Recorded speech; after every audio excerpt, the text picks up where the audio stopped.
नमस्कार, मैं हूं आपके साथ लोकेंद्र त्यागी। आपके मुद्दे में आपका स्वागत है। आपके मुद्दे में आज बात बजट सत्र की। मध्य प्रदेश में राज्यपाल के अभिभाषण के साथ ही बजट सत्र का आगाज हो गया।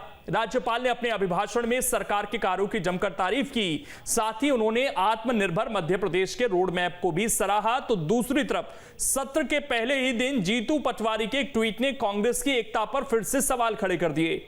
हालांकि अब सबकी नजरें 9 मार्च को पेश होने वाले बजट पर हैं, जिसे वित्त मंत्री जगदीश देवड़ा पेश करेंगे, जिसके जरिए एक तरफ सरकार जहां सभी वर्गों को साधने की कोशिश करेगी, तो वहीं विपक्ष सरकार को घेरने की तैयारी में है। आज इसी मुद्दे पर करेंगे चर्चा। कुछ खास मेहमान भी हमारे साथ जुड़ेंगे, लेकिन उससे पहले आज की रिपोर्ट आप देखिए।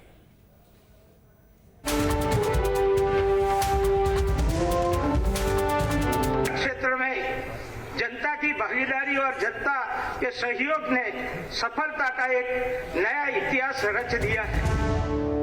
मध्य प्रदेश की 15वीं विधानसभा के बजट सत्र की शुरुआत हो गई है। राज्यपाल ने अपने अभिभाषण के दौरान सरकार के कार्यों की तारीफ की है और साथ ही उन्होंने आत्मनिर्भर एमपी के रोड मैप को सराहा है।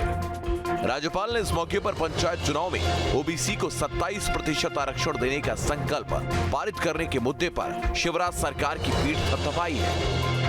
पिछड़ा वर्ग आरक्षण के विषय में माननीय न्यायालय के समक्ष सरकार अपना पक्ष पूरी मजबूती के साथ रख रही है। जिन विषयों के मामले न्यायालय में लंबित नहीं है, उन विषयों को छोड़कर अन्य सभी मामलों में पिछड़ा वर्ग को 27% आरक्षण देने की कार्यवाही की गई है। राज्यपाल ने कहा, कोरोना काल में सरकार ने न केवल गरीब तबके के लिए योजनाएं शुरू की, बल्कि युवाओं को भी रोजगार दिए। स्वरोजगार और आत्मनिर्भर मध्य प्रदेश बनाने की सरकार ने नए रिकॉर्ड बनाए। चाहे कोरोना का संकट हो या फिर किसानों का, मेरी सरकार ने दिन रात कर लोगों को संकट से उबारने का इंतजाम किया है। चाहे गरीबों के लिए रोटी, कपड़ा, मकान, पढ़ाई, दवाई, कमाई ऐसी बुनियादी आवश्यकता पूरी करने का ये अनुसूचित जाति, जनजाति एवं धुमंतु और अर्धधुमंतु जनजाति, पिछड़ा वर्ग तथा अन्य कमजोर वर्ग का कल्याण हो। मेरी सरकार ने सभी समरस और समावेशी विकास के कोई कसर नहीं छोड़ी है। औसतन प्रति माह 2.5 लाख से अधिक लोगों को स्वरोजगार के लिए ऋण प्राप्त हुआ है। रोजगार मेलों में आयोजन के फलस्वरूप 80,000 से अधिक आवेदनों को कंपनियों से ऑफर लेटर प्राप्त हो चुका है। इंदौर और भोपाल में कमिश्नर प्रणाली लागू होने के बाद कानून व्यवस्था ज्यादा मजबूत हुई है। भूमाफिया और अपराधियों पर कड़ी कार्रवाई की गई। चिटफंड कंपनियों पर एक्शन और निवेशकों को उनका पैसा लौटाया गया। चिटफंड की कंपनियां के 1,000 से अधिक आरोपियों के विरुद्ध 370 अपराध पंजीबद्ध किए जा चुके हैं। सरकार ने प्रयासों से अब तक 48,289 से अधिक निवेशकों को चिटफंड कंपनियों से 208 करोड़ रुपए से अधिक राशि वापस दिलाई जा चुकी है। भोपाल एवं इंदौर के नगरीय क्षेत्रों में पुलिस आयुक्त प्रणाली प्रारंभ की गई है। सभी प्रकार की माफिया और विरुद्ध अभियान चलाकर कड़ी कार्यवाही निरंतर जारी है। इस वर्ष 1,500 भूमाफिया एवं शासकीय भूमि पर अवैध कब्जा करने वाले को चिन्हित किया गया। जानकर उनके कब्जे से 14,786 एकड़ के से अधिक शासकीय भूमि मुक्त कराई गई है। राज्यपाल ने सीएम शिवराज की वृक्षारोपण अभियान की भी प्रशंसा की। साथ ही उन्होंने कहा कि अंकुर कार्यक्रम के तहत प्रदेश में 10 लाख से ज्यादा पौधे लगाए गए हैं। प्रदूषण रोकने के लिए कई योजनाएं शुरू की गई हैं। शुरू किए गए अंकुर कार्यक्रम में अब तक 5,72,000 से अधिक नागरिकों ने अपना पंजीयन कराते हुए 10 लाख से अधिक पौधे का रोपण किया। प्रदूषण स्तर की जांच के लिए नदी में 6 शिप्रा और कान्हा में 2 स्टेशन स्थापित किए गए हैं। इंदौर के शिवपुर तालाब को यशवंत सागर तथा शिवपुरिका के समझा सागर को रामसर साइट के रूप में नामांकित किया गया है। वहीं सीएम शिवराज सिंह चौहान ने कहा कि महामहिम राज्यपाल ने अभिभाषण के साथ प्रदेश की ऐतिहासिक प्रगति का उल्लेख किया, भविष्य के संकल्पों के लिए मार्गदर्शन दिया। बीमा योजना का 7,618 करोड़ रुपया किसानों के खाते में डाला गया है। 3,000 करोड़ रुपया पहले अलग से आरबीसी 6-4 के अंतर्गत दिया गया था। 10,500 करोड़ से अधिक रुपए की राशि फसल के नुकसान की किसानों को मिली है। 49 लाख किसान परिवारों को, इसी को रेखांकित महामहिम राज्यपाल महोदय ने अपने अभिभाषण में किया है। शिवराज सरकार वित्तीय वर्ष 2022 और 23 का बजट 9 मार्च को पेश करेगी, लेकिन पूरे सत्र के हंगामेदार होने के आसार हैं, क्योंकि विपक्ष के पास सवालों की लंबी लिस्ट है, तो सरकार के पास कई ऐसे विधेयक हैं जो बजट सत्र में पेश किए जाने हैं। और चर्चा करने के लिए 3 खास मेहमान इस वक्त हमारे साथ जुड़ गए हैं। जयंत वर्मा जी हैं, वरिष्ठ पत्रकार हैं, डॉक्टर दुर्गेश केशवानी जी हैं, प्रवक्ता हैं बीजेपी के, और शहरयार खान हैं, प्रवक्ता हैं कांग्रेस पार्टी के। आप तीनों का बहुत बहुत स्वागत है।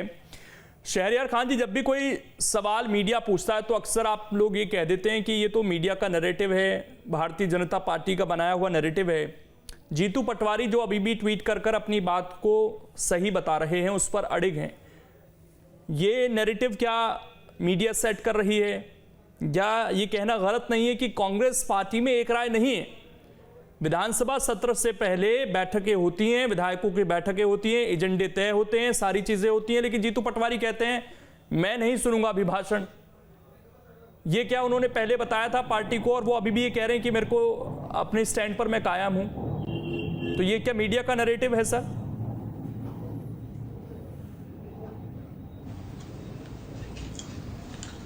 देखिए लोकेन जी, हेलो जी बोलिए सर, आवाज आ रही है आपकी।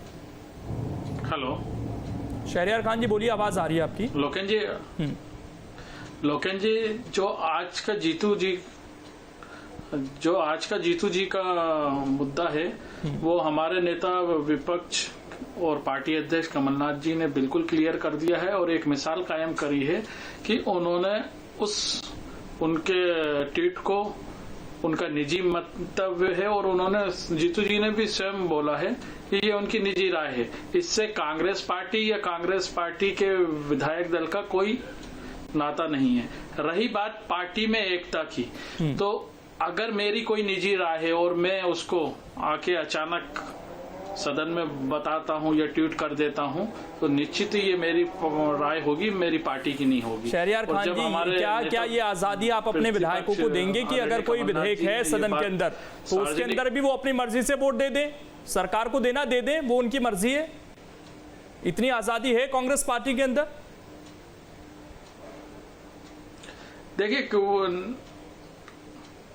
देखिए अभी विधानसभा का सत्र का आज से आहूत हुआ है। निश्चित ही ये जो ट्वीट है, जीतू जी इस पे ज्यादा अच्छे से बता सकते हैं। नहीं, वो तो लिख रहे हैं, अभी भी लिख रहे हैं, उनका नया ट्वीट भी आ गया है। वो ये कह रहे हैं कि मैं तो अपनी बात पर कायम हूं, और नेता विपक्ष कमलनाथ जी ने जो बोला, गलत नहीं किया, कोई परंपरा नहीं तोड़ी, मैं नहीं सुनूंगा अभिभाषण। वो तो अभी भी ये कह रहे हैं, बात तो वो कहने को कार्यकारी अध्यक्ष भी है कांग्रेस पार्टी के, कोई छोटे मोटे नेता नहीं है।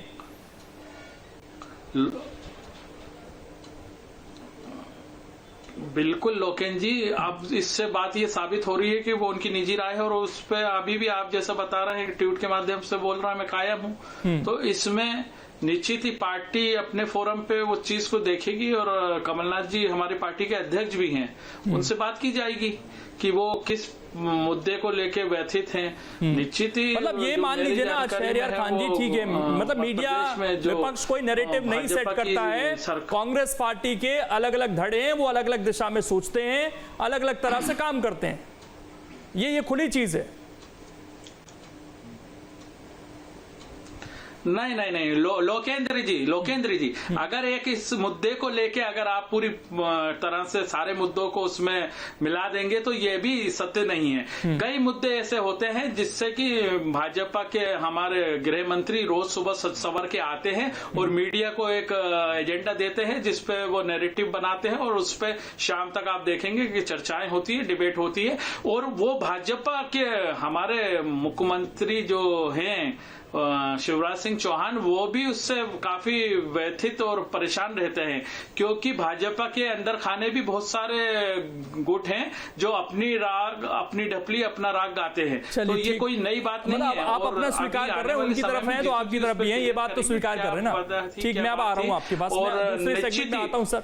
हाँ, मैं दूसरे सेगमेंट में आता हूँ। दुर्गेश केशवानी जी, आत्मनिर्भर मध्य प्रदेश का जिक्र बार बार होता है सर, आज भी हुआ। हमारी पार्टी के थोड़ा सा मैं आसान भाषा में समझना चाहता हूं कि आत्मनिर्भर मध्य प्रदेश आप किस तरीके का बनाना चाहते हैं? क्या सारी चीजें मध्य प्रदेश में ही आप लोग बनाना चाहते हैं? किसी राज्य की कहीं से कोई चीज मध्य प्रदेश में नहीं आएगी, सारा कुछ मध्य प्रदेश में ही बनेगा? इसकी डेफिनेशन क्या है सर? देखिए, इसकी डेफिनेशन लोकेन जी ये है कि मध्य प्रदेश कैसे आत्मनिर्भर मध्य प्रदेश बने। हम देश में से किसी को भी इस बात को लेकर हम इस पक्ष के नहीं हैं, पर मध्य प्रदेश में सब चीज़ों का निर्माण हो, मध्य प्रदेश विकास की गति में, मध्य प्रदेश देश के उन राज्यों से कदम ताल मिला के चले जो विकासशील प्रदेश हैं।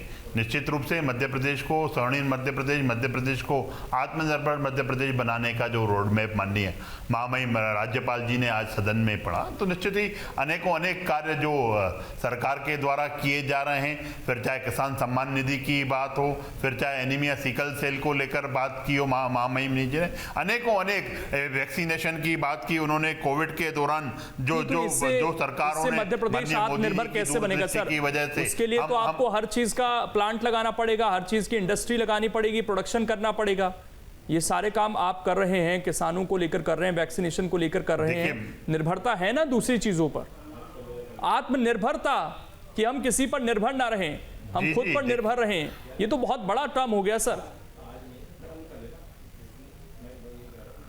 देखिए, बड़ा ही काम कर रही है भारतीय जनता पार्टी की सरकार। निश्चित रूप से मध्य प्रदेश में आप देखेंगे हम हर चीज वो चाहते हैं कि मध्य प्रदेश कैसे जो विकासशील प्रदेश हैं उनके साथ चले, उनके साथ खड़ा हो। जो चीजें वहां पे तो ये बात अगर हम साल 2 साल से सुन रहे हैं, वो हमारे मध्य प्रदेश इसके लिए क्या क्या कदम उठाए गए? मध्य प्रदेश का जो रोड मैप, इसके लिए आज क्या क्या कदम उठाए गए, विस्तार से थोड़ा सा बताइए।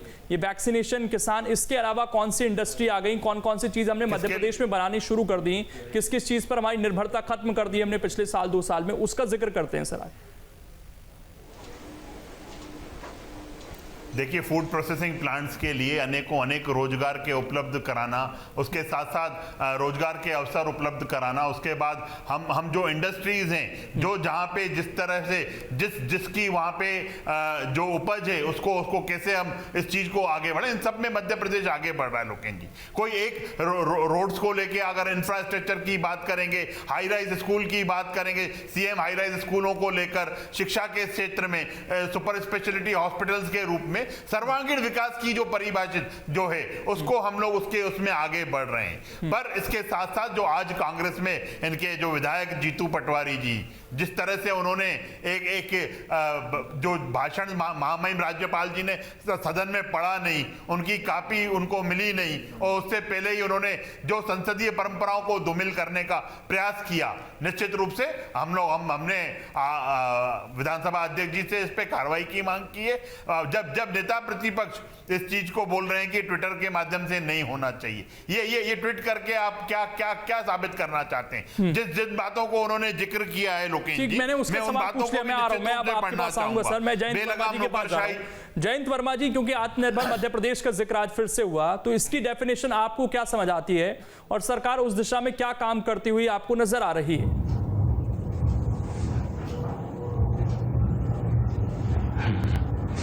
देखिए लोकेंद्र जी, ये जो बजट है बेसिकली और जो राज्यपाल का अभिभाषण होता है, ये सरकार का लिखा हुआ होता है, इसमें राज्यपाल का कुछ नहीं होता है। ये तो सरकार लिख के देती है और वो पढ़ लेते हैं। और सरकार का इसमें ये है कि वो अपना लेखा जोखा प्रस्तुत करती है कि हमने क्या किया और आगे क्या करेंगे, तो उसका एक दृष्टिपत्र जैसा होता है। परंतु जो हम यदि इसको देखें, जो बजट आएगा और राज्यपाल के अभिभाषण को देखें, तो हम संविधान को किनारे रख के नहीं देख सकते हैं। हमको इसको देखना पड़ेगा और इस पे चर्चा करनी पड़ेगी, इसकी आलोचना करनी पड़ेगी या उसकी प्रशंसा करनी पड़ेगी। तो उसका कौन सी कसौटी होगी ये देखना जरूरी है। तो भारत के संविधान में भाग 4 हैं और अनुच्छेद 37 ये कहता है कि इस भाग में अंतर्विष्ट उपबंध किसी न्यायालय में प्रवर्तनीय नहीं है, किंतु विधि बनाने में इन तत्वों को लागू करना राज्य का कर्तव्य होगा। और जो ये बजट है, ये राजकोष के प्रबंधन का कानून होता है। तो राजकोष के प्रबंधन का जो कानून है वो संविधान के आलोक में होना चाहिए। और संविधान के आलोक में तो उसमें तो ये लिखा हुआ है कि लोक कल्याण सबसे पहले देखा जाए, फिर गरीबी अमीरी के बीच का अंतर कम किया जाए, फिर हर कोई को आजीविका के साधन मिले, समाज के भौतिक संसाधनों का स्वामित्व और नियंत्रण सबके हित में बटा हो, आर्थिक व्यवस्था ऐसी चले जिससे कि धन का कुछ हाथों में संकेंद्रण ना हो। ये संविधान का जो भाग 4 है, ये केंद्र राज्य सभी के ऊपर लागू है। आपको इसके आलोक में सब काम करना है। अब आत्मनिर्भरता की बात को ले लें तो आत्मनिर्भरता का मतलब यह है कि आप अपने आप पे आश्रित हैं। पर मध्य प्रदेश का आप देख लें कि जब हमारी ये सरकार आई थी, या भारतीय जनता पार्टी की पिछले 15 साल पहले जो आई थी, तो उस समय मध्य प्रदेश के ऊपर कितना कर्ज था और अब कितना कर्ज है। तो यदि कर्ज बढ़ता जा रहा है तो इसका मतलब यह है कि आपकी आत्मनिर्भरता नहीं है, आप कर्ज पे निर्भर हैं। तो इस कसौटी पे आपको देखना पड़ेगा। और जो बड़ी बात है यह है कि सबसे ज्यादा मध्य प्रदेश में आदिवासी हैं, किसान हैं और बेरोजगार युवा हैं। इनके संबंध में क्या किया जा रहा है सरकार के द्वारा, ये प्राथमिकता होनी चाहिए। हर हाथ को काम मिले ये देखना चाहिए। और उसके लिए कुछ योजनाएं भी आई थी, जैसे वो NREGA आया था कि भाई गांव से पलायन करने वालों को हम रोकें और वो ना पलायन करें। तो मध्य प्रदेश के कितने लोग हैं जो आज बाहर जाके नौकरी की तलाश रहे हैं। तो क्या आत्मनिर्भरता का मतलब यह है कि अब मध्य प्रदेश से कोई भी पढ़ा लिखा आदमी दूसरे राज्य में नहीं जाएगा? क्या सबको यहाँ पे रोजगार मिल जाएंगे? ये तमाम बातें हैं। तो मुझे लगता है कि इसको एक अलग दृष्टिकोण से, राजनीतिक दृष्टिकोण से नहीं, संवैधानिक दृष्टिकोण से हमको देखना है। अब दूसरी चीज पर आते हैं सर, जयंत वर्मा जी, सवाल विपक्ष को लेकर और मैं उस पर भी आपका एक टेक चाहता हूं। आज जीतू पटवारी का जिस तरीके से ट्वीट आया, उसके बाद वो उस ट्वीट पर कायम भी हैं। जो उन्होंने ताजा ट्वीट किया उस पर वो कायम है, अभी भी पीछे नहीं हट रहे हैं। ये कांग्रेस पार्टी की दिशा किस तरीके की दिखती है यहाँ से? क्योंकि बड़ा आसान होता है कहना कि नहीं हम तो एक हैं, कोई अलग नहीं है। वो सड़कों पर बैठकर दिग्विजय सिंह और कमलनाथ क्या बातचीत करते हैं वो आती है तो ये तो मीडिया का नैरेटिव है, बड़ा आसान होता है। आज क्या दिख रहा था इस ट्वीट से? देखिए, विधानसभा का गठन ही इसलिए होता है कि जनता के प्रतिनिधि अपनी बात उस फोरम पे रखें। और वही संवैधानिक आपके पास एक फोरम है, प्लेटफॉर्म है। और यदि कोई उसका बहिष्कार करता है तो मुझे लगता है कि वो अपने संवैधानिक कर्तव्यों की अनदेखी कर रहा है। उसको वहीं पे रहना चाहिए और उसकी जो आपत्तियां हैं उसको वहां दर्ज करना चाहिए, और जब मौका मिलेगा तब दर्ज करना चाहिए। और यदि इस प्रकार के कुछ काम होते हैं तो वैसे तो भारतीय कांग्रेस पार्टी ने कहा है कि इनका व्यक्तिगत है, पार्टी इससे असहमत है। तो मैं सोचता हूं यदि व्यक्तिगत भी है तो वो संविधान के दायरे में होना चाहिए और वो लोकतंत्र के दायरे में होना चाहिए। तो मुझे लगता है कि ये इसके बारे में हर पार्टी को, अपने विधायकों को कम से कम संविधान की एक मोटी मोटी जानकारी तो देना ही चाहिए, उनका प्रशिक्षण होना चाहिए ताकि इस प्रकार की गतिविधियां ना हो। और मैं इस पर एक जवाब ले लेता हूं शहरयार खान जी। एक तो आप लोग शिकायत करते हैं कि सत्र बहुत छोटा है, और जब आप लोगों को मौका मिल रहा है तो आप ट्विटर पर खेल रहे हैं।